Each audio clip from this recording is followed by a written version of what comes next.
Hello, আমি চন্দ্রানী। আশা করছি তোমরা সবাই খুব ভালো আছো। আমার আরও একটি ভ্লগে সবাইকে অনেক অনেক স্বাগত জানাই। সকাল এখন 6টা। চললুম, এই যে আমি, মা আর দিদি। ভোর ভোর চললাম মামার বাড়ি। ভারী মজা, কিলচর নেই, এই ফিলিংসটা নিতে। তাও নয় নয় করে বছরখানেক হলো জানো, মামার বাড়ি যেতেই পারিনি। এবার বাড়ি আসতেই মা যেই বলল, প্যাক কর, কালকে মামার বাড়ি যাচ্ছি, ব্যাস আমাকে আর পায় কে। তবে বিকেলেই ফিরে আসবো। বাড়িতে ওই টুকিটাকি কাজ চলছে তো, তাই বাবা থেকে গেল। তবে ওই কয়েক ঘন্টাতেই না পুরো 3-4 বছরের মজা উসুল করে ফিরবো জানো। আর একটা শুভ কাজ শুরু হতে যাচ্ছে, তাই প্রথমেই নামলাম সিদ্ধেশ্বরী কালীবাড়িতে। মন্দিরে একটু পুজো দেব, তারপরে হবে ঘোরা, খাওয়া দাওয়া, হই হুল্লোড় সব কিছু। তবে জানো, মানে কথিত আছে এ মন্দিরটা নির্মাণ কে করেছে সেটা জানা যায় না। আবার অনেকে বলেন নাকি বর্ধমানের রাজা চিত্রসেন রায় 1739 খ্রিস্টাব্দের দিকে এই প্রাচীন মন্দিরটি নির্মাণ করে। আবার অনেকে বলে তিনি নাকি সংস্কার সাধন করেছিলেন। কে যাই হোক, জানো, গর্ভগৃহে মায়ের যে মূর্তিটা রয়েছে সিদ্ধেশ্বরীর, সেইটা নাকি নিম কাঠের। এটাই হচ্ছে আসল মন্দির। আর ওপাশে পরপর দেখো 5টা মন্দির রয়েছে। ওখানে রয়েছে পরপর 5টা শিব মন্দির। মন্দিরের বাইরের অংশে পুরোটাই একদম পোড়া মাটির ঠাসা কাজ করা। মোট কথা, মায়ের মূর্তিটা হচ্ছে নিম কাঠের, আর মহাদেবের মূর্তিটা পাথরের, পরে বসানো নাকি অনেকে মনে করে সেই জন্য, কারণ দুটো আলাদা আলাদা বস্তুতে তৈরি। আর মা হচ্ছেন এখানে বামাকালী। আবার কথিত আছে যে জৈন দেবী অম্বুয়া বা অম্বিকাই নাকি পরে এই সিদ্ধেশ্বরীতে রূপান্তরিত হয়েছে। আসলে কানলা শহরটাই না কালীময়। শহর জুড়ে দেখতে পাবে সিদ্ধেশ্বরী কালী, সাধন কালী, আনন্দময়ী কালী, সিদ্ধান্ত কালী, আবার বড় মেজ ছোট কালীও রয়েছে। কত কালী রয়েছে।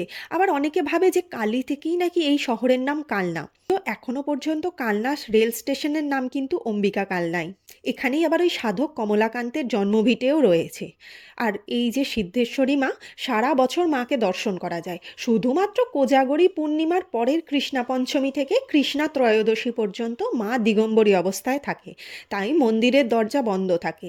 এখন দরজা খোলা রেখেছে, কিন্তু মায়ের মূর্তি ঢাকা দেয়া রয়েছে। কার্তিক অমাবস্যায় এখানে বিশাল বড় করে পুজো হয়। এরপরে সব কিছু সেরে সোজা গেলাম মাসির বাড়ি। এটা দিদি, ওটা হচ্ছে প্রিয়ঞ্চিতা। এখানে আমার ভাইজি ওই যে মোল্ড ক্লে দিয়ে কি কি সব বানিয়েছে সেই সবই দেখছি। খুব খাপছাড়াভাবে তাড়াহুড়ো করে হলেও না মোটামুটি তোমাদের সাথে পরিচয় করিয়ে দেব সবার। এগুলো বানানো না, ওগুলো ঠাম্মি দিয়েছিল, ওপরে ওপরে আচ্ছা, বসিয়ে দিয়েছো, করাই ছিল। আচ্ছা, বাহ কি সুন্দর। আর কি বানিয়েছো? বাহ কি সুন্দর, এটাও ক্লে দিয়ে? বাহ, এটা বানিয়েছে আমাদের দোলা। এগুলো কি তুমি বলতে থাকো মুখে। এই দুটো খাট। আচ্ছা। এই যে এটা একটা পুতুল, পুতুল। এটা একটা পুতুল। আচ্ছা। হয়ে গেল। এটা হচ্ছে ঘড়ি। ঘড়ি, বাহ। উম, এটা খাবার টেবিল। আচ্ছা। আর এটা চেয়ার। হুম, বাহ, এটা কি বাথটব? এটা বাচ্চা। বাহ। রসুন, টমেটো, লঙ্কা কুচি, এটা বেগুন, এটা ভেন্ডি। এটা আমার ভাইপো। এটা আমার ভাইপো। ভাইপোর নাম কি? সমর্পণ। সমর্পণ শান্ত হয়ে গেছে। আর ইনি হলেন বালক ব্রহ্মচারী। আর পাশে যে ছবি দেখছো সেটা হচ্ছে আমার দিদা। সেই ছোটবেলায় রাজকে দেখেছি, কত বড় হয়ে গেছিস রাজ তুই। ও মনে হয় পিসিকে প্রথম দেখেছে। মেজ মামার দিক থেকে আমার দুই দাদা। বড় দাদার ছেলে হলো এই সমর্পণ, আর ছোট দাদার ছেলে হচ্ছে রাজ। এই হচ্ছে আমার দুই ভাইপো। এরপরে মাকে নিয়ে গেলাম 108 শিব মন্দিরে। জানো, বর্ধমানের রাজা তেজচন্দ্র এটা 1809 খ্রিস্টাব্দে নির্মাণ করেছেন। আর প্রচলিত কথায় আমরা এটাকে 108 শিব মন্দির বলি, কিন্তু এর আসল নাম জানো নবকৈলাস মন্দির। পুরো মন্দিরটা দুটো ভাগে বৃত্ত আকারে তৈরি হয়েছে। বাইরের একটা বৃত্ত আর ভেতরের একটা বৃত্ত। বাইরে এই যে বৃত্তটা ঢুকতেই যেটা পড়ে, সেখানে টোটাল 74টা মন্দির রয়েছে। আর প্রত্যেকটাতেই একটা করে সাদা শিব, একটা করে কালো শিব পরপর রয়েছে। কিন্তু ভেতরের যে বৃত্তটা ওদিকে ছোট, ওখানে 34টা মন্দির রয়েছে। আর সব কটাতেই সাদা শিবলিঙ্গ রয়েছে। সর্বমোট 71টা সাদা শিব আর 37টা মতো কালো শিব।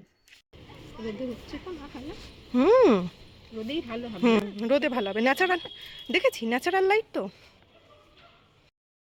বাইরের বৃত্তটার তুলনায় ভেতরের বৃত্তের শিবলিঙ্গগুলো অপেক্ষাকৃত ছোট, আর মন্দিরগুলো না সব আটচালার মন্দির, মানে হচ্ছে মূল মন্দিরের ওপরে মূল মন্দিরেরই একটা হুবহু অনুকৃতি তৈরি করা হয়েছে। এই যে প্রত্যেকটা ছাদের মাথায় দেখো, ছাদেরই একটা গঠন জোড়া দিয়ে মন্দিরের উচ্চতা বৃদ্ধি করা হয়, এটাই মন্দিরের মাথাতেই রয়েছে ছোট করে একটা প্রতিকৃতি মতো, যাতে মনে হচ্ছে মন্দিরটা দুই থাকে, তাই না? চলো এইবার ভেতরের দিকটা যাই। এই যে একদম ভেতরে ঢুকতেই এখানে রয়েছে একটা কুয়ো মতো, জানো, কথিত আছে, জানো, মনে করা হয় এই কুয়োটাতে একটা গর্ত করে বিশাল একটা কম্পাস বসিয়ে জ্যামিতিকভাবে বৃত্তগুলো মেপে মেপে সমান আকারে তৈরি করা হয়েছে মন্দিরগুলোতে। আবার অনেকে মনে করে এই যে বড় কুয়োটা শূন্য মানে খালি, এটাই নাকি নিরাকার ব্রহ্মস্বরূপ পরম শিবের প্রতীক। ভেতরের মন্দিরগুলো দেখো, প্রত্যেকটা সাদা শিব আর ছোট ছোট মন্দির বাইরের থেকে। আর দুটো বৃত্ত রয়েছে, ভেতরে একটা বাইরে একটা, দুটো বৃত্তেরই দুটো করে দরজা রয়েছে, একটা উত্তর মুখে আর একটা দক্ষিণ মুখে। আচ্ছা, একটা মজার জিনিস বলবো তোমাদের, এক জায়গায় দাঁড়িয়ে একসাথে চারটের বেশি শিবলিঙ্গ দেখা যায় না, জানো, কোনোভাবেই হয় না। 108টা, আর ভেতরের অংশটায় না সব সাদা শিব রয়েছে, আর বাইরের অংশটায় রয়েছে সাদা কালো শিব, একটা করে সাদা শিব একটা করে কালো শিব, তাই তো, একটা সাদা একটা করে কালো। চলো এবার যাব লালজি মন্দিরে। ঢুকতেই প্রথমে পড়বে প্রতাপেশ্বর শিব মন্দির, আর পাশে একটা কামান রাখা রয়েছে। বর্ধমানের রাজাদের কুলদেবতা ছিলেন লক্ষ্মীনারায়ণ, তাদেরই বংশের এক ব্রজসুন্দরী দেবীর অনুপ্রেরণায় কালনায় এই লালজি মন্দির, গোপালজি মন্দির আর কৃষ্ণচন্দ্রের মন্দির তৈরি হয়েছে। এই গোপালজি, কৃষ্ণচন্দ্র আর লালজি মন্দির তিনটে মন্দিরেরই না 25টা করে চূড়া। এই 25 চূড়ার মন্দির আবার পশ্চিমবঙ্গে কেবলমাত্র 5টা রয়েছে, যার মধ্যে 3টেই এখানে। আর এই যে তোমাদের ব্রজসুন্দরী দেবীর কথা বললাম, এদেরই বংশের একজন চিত্রসেন রায়, একটু আগে যার কথা বলছিলাম, সিদ্ধেশ্বরী মন্দির আর সিদ্ধেশ্বরী অম্বিকার মন্দির যিনি তৈরি করেছেন, আর 108 শিব মন্দিরও তারই নির্মাণ করা। আর এই লালজি মন্দিরের গায়ে গায়ে না কি সুন্দর টেরাকোটার কাজ করা দেখো। লালজি মন্দিরে রয়েছে রাধাকৃষ্ণ, এরও না একটা গল্প আছে, জানো, ব্রজসুন্দরী দেবী একবার লালজি পুকুরে স্নান করতে গিয়ে নাকি এক সাধুকে দেখেছিলেন এক ছোট কালো বর্ণের ছেলের সাথে কথা বলতে। তবে তিনি কাছে যেতে দেখেন যে ছেলেটি আর নেই, সাধুজিকে জিজ্ঞেস করে, সাধুজি তখন না গঙ্গাসাগরে স্নান করতে যাচ্ছিলেন, তো তখন তিনি সাধুজিকে জিজ্ঞেস করেন, তুমি যে ছেলের সাথে কথা বলছিলে সে কই? তখন সাধুজি বলে, সে তো আমার শ্যামচাঁদ মানে কানাই। এবার তখন দেখে পাশে ওই রকম একটা কৃষ্ণের মূর্তি, তো তিনি ব্রজসুন্দরী দেবী তো দেখে অবাক যে কিভাবে এভাবে জ্যান্ত কানাই হতে পারে। তো এইভাবে জ্যান্ত দেবতা পেয়ে আর কে ছাড়ে, ব্রজসুন্দরী দেবীরও প্রচুর লোভ হয়েছিল। তখন তিনি সাধুজিকে ভুলিয়ে ভালিয়ে বলেন, আমার একটি বিবাহযোগ্যা কন্যা আছে, তুমি কি তোমার শ্যামের তার সাথে বিয়ে দেবে? আর সাধুটিও সরল মনে রাজি হয়ে যায়। তারপরে ব্রজসুন্দরী দেবীর কাছে যে রাধা সুন্দরী ছিল, মানে আমাদের রাধারানী, তার সাথে শ্যামের বিয়ে হয়। তারপরে তিনি ছলে বলে কৌশলে বলেন যে আমাদের বংশের নিয়ম আছে যে বিয়ের পর মেয়ের সাথেই স্বামীকেও থাকতে হবে। সেই থেকেই লালজি বাড়ির রাধাকৃষ্ণ একসাথে থাকে। তা প্রথমে না, প্রথম 52 বার 52 ভোগ দিয়ে পুজো করা হতো। আর লালাজি ও কৃষ্ণের আরেকটা নাম। দোল রাস পূর্ণিমাতে বিশাল বড় করে পুজো হয়, জানো এখানে।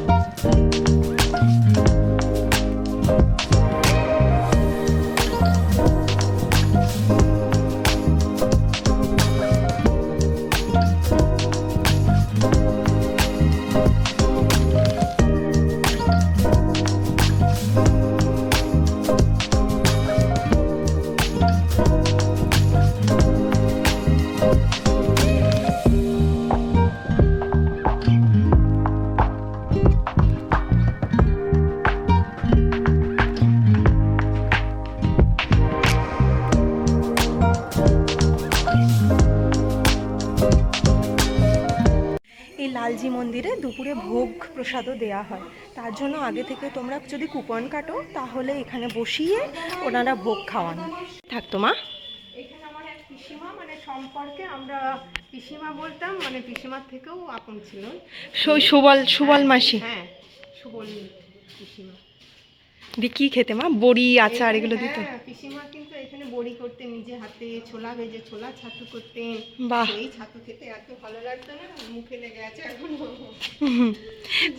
যাক, সুবল পিসি যেখানেই থাকুক জানবে মা একদিন এসেছিল এখানে। এখন তার পিসি বেঁচে নেই। আর ওই পাশে রয়েছে কৃষ্ণচন্দ্রজির মন্দির আর গোপালজির মন্দির। আর গোটা মন্দিরে কি সুন্দর পোড়ামাটির টেরাকোটার কাজ করা।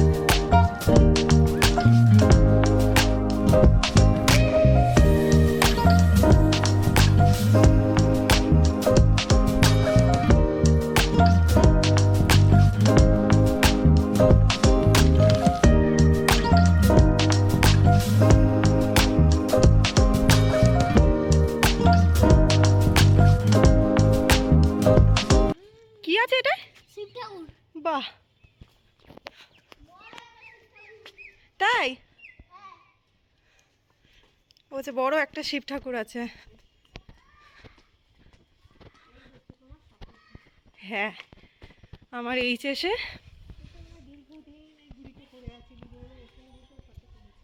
বাহ, এইচএসের সময় যখন ভীষণ পড়ার টেনশন হতো আর থাকতেই পারতাম না, তখন এই ছিল আমার রক্ষাকর্তা।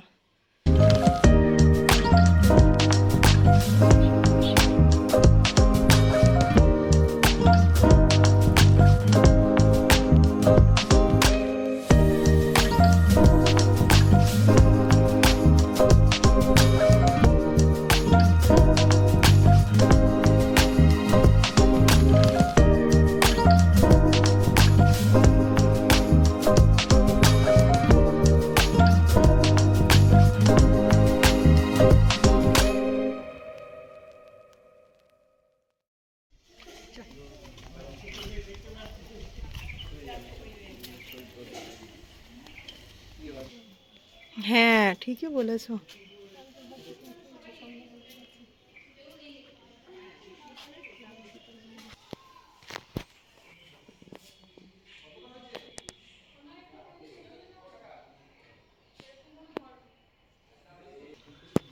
তোমার মনে আছে মা, এই গাছটা অনেকগুলো গাছের পঞ্চবটি গাছ, বট, অশ্বত্থ, কাঁঠাল, আরও শিশু রয়েছে বোধহয়, দেখে বলছি ওখানটায়।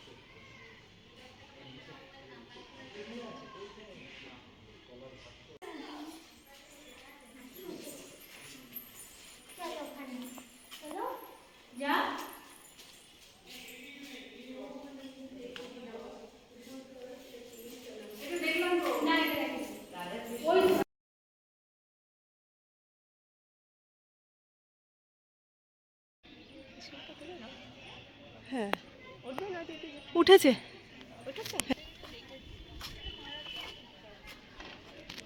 ওই কৃষ্ণচন্দ্রই বানিয়েছিল। এই যে বাঁ দিক থেকে ছোট মামি, সেজো মামি, আমি, আমার দুই দিদি আর ওপাশে বৌদি। এবার আসি প্রসঙ্গে। দিদির ছিল মামার বাড়িতে আইবুড়ো ভাত বড় মামার তরফে। বড় মামার দিক থেকে আবার আমার 3 দাদা আর 1 দিদি। সেজো বৌদি আর মেজো বৌদি মিলেই সব রান্নার দায়িত্ব সামলেছে।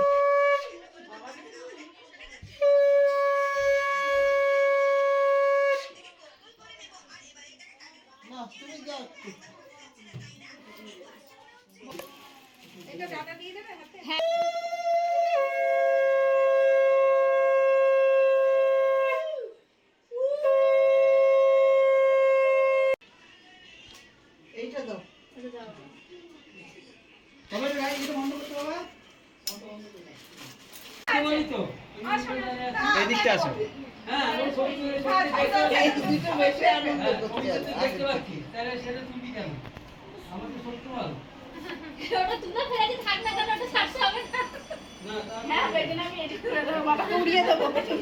দিদি যাও না, যাও যাও যাও যাও যাও বৌদি যাও, একটু করে খাইয়ে দাও। হ্যাঁ বৌদি যাও।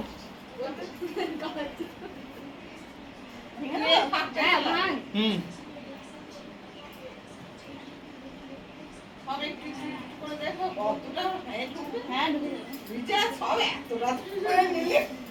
ওই দিকটা গেলে তুমি বুঝতে পারবে ওই মুখটা উঠবে হ্যাঁ বৌদি ওদিকটা একটু ঘুরে বসো না, তোমার মুখটা উঠবে। এই না উঠবে তোমার মুখ। সায়নী আমাকে প্ল্যানটা দিয়েছে। সায়নী প্ল্যানটা দিয়েছে, কারণ পরে আবার আসবে কি না আসবে তার ঠিক নেই।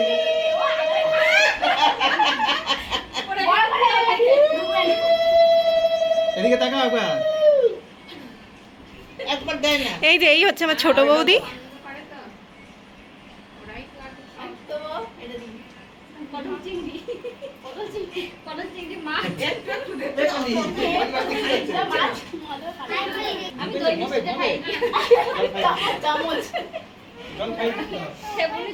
হ্যাঁ যাও যাও।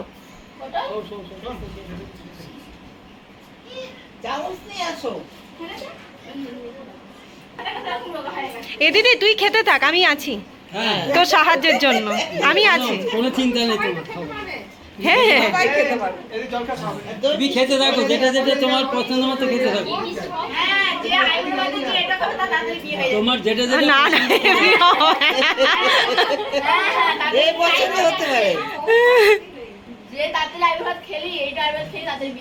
তাহলে যাদের বিয়ে হয়ে গেছে তারা খাবে এখান থেকে, মা খাবে।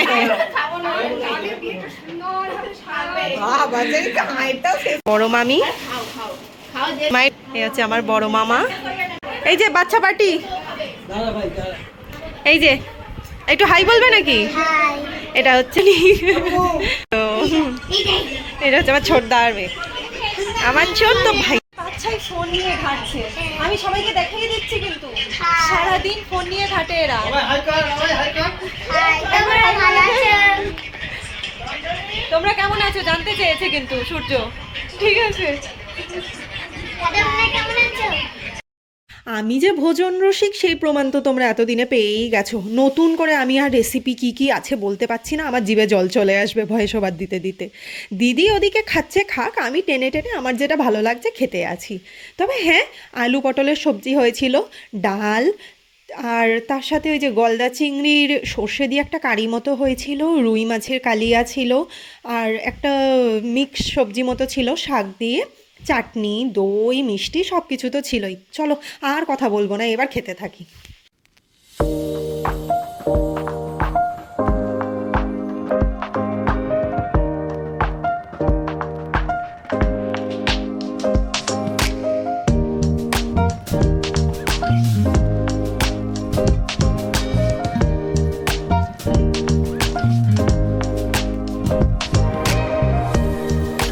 চলো আজ তবে এইটুকুই থাক, দেখা হচ্ছে খুব তাড়াতাড়ি আরও একটা ভিডিও নিয়ে। যদি একটুও ভালো লেগে থাকে প্লিজ আমার চ্যানেলটাকে সাবস্ক্রাইব করে আমার পাশে থেকো। আর সবাই খুব ভালো থেকো, আনন্দে থেকো। এখন ছবিটা নষ্ট হয়ে গেছে। বাহ, এটা কে মায়ের পাশে? এটা কে? এটা তোমার মামি, আচ্ছা বড় মামি। আর মাঝে মাঝে পড়বি। প্রবীর দাদা।